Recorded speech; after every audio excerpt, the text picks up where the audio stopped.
Good morning everyone. Today I am going to present you all about the sounds of English.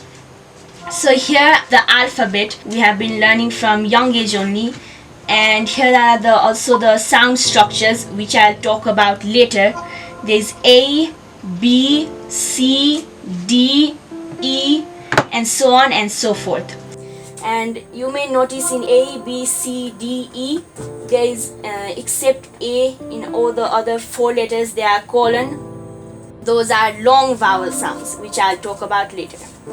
And in the alphabet we have 26 letters, but we have over 40 sounds, 44 sounds to be exact. So introduction of sound. Why are sounds of English needed?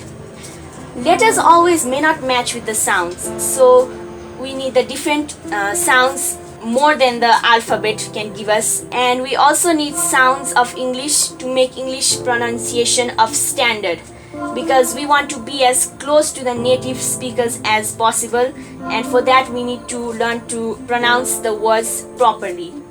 How to learn the sounds? We need to learn the symbols of sounds before we do anything. So I'll be talking about those later. Here we have the sounds of English, and she's Alex. She's from BBC Learning English, and if you click on here you can see her content, and I'll be showing you few minutes only of her video, but it is very good to know all this, so let's watch few minutes of her video. So for now we are only watching that much of her video, but if you want to see all of her content, I'll be leaving the link in the chat so you can access it easily. So moving on, we have categories of sound. So broadly we have two categories, which are vowel and consonant. You already may know which are the vowels: A, E, I, O, U. Those are the vowels, and except all those they are consonant. And in those also we have different types. In vowel we have short and long, and also diphthong, and in consonant we have voiced, voiceless and others.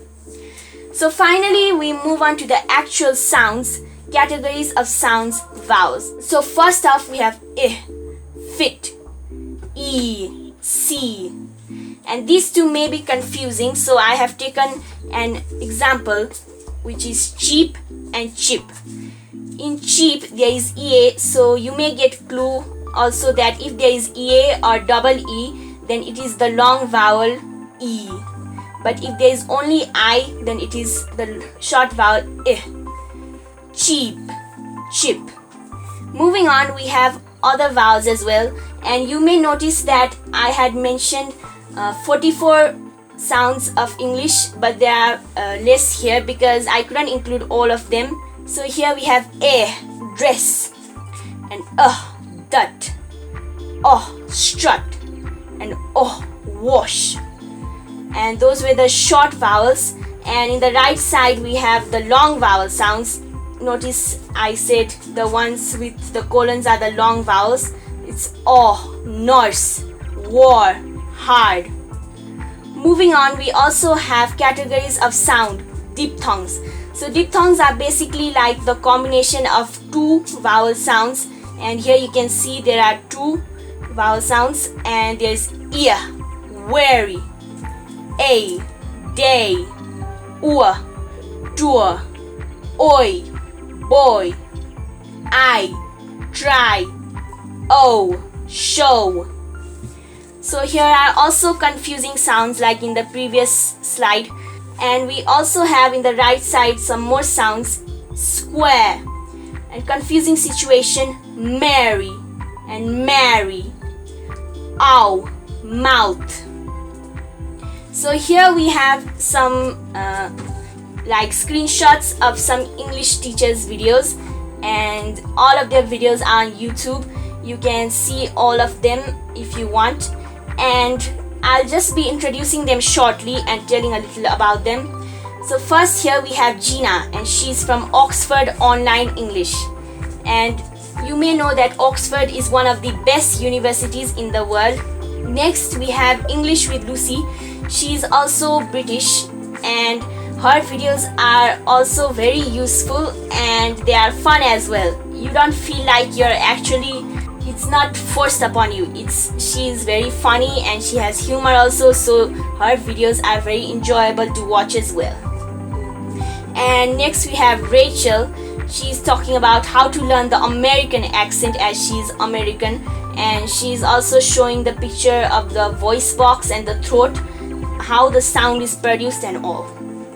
And next we have Emma from English, and she's Australian, so if you want to have an Australian accent you can see her video. And finally we have Bob the Canadian, and he's, as his name suggests, he is from Canada, and if you want to have a Canadian accent you can go and watch his videos. So finally we have reached the end of my presentation.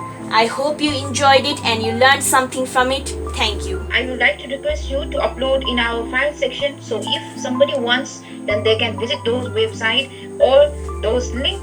They may click and go to certain channel and watch those videos in order to learn whenever they need. So that is my request for Angel. Somebody's raising hand.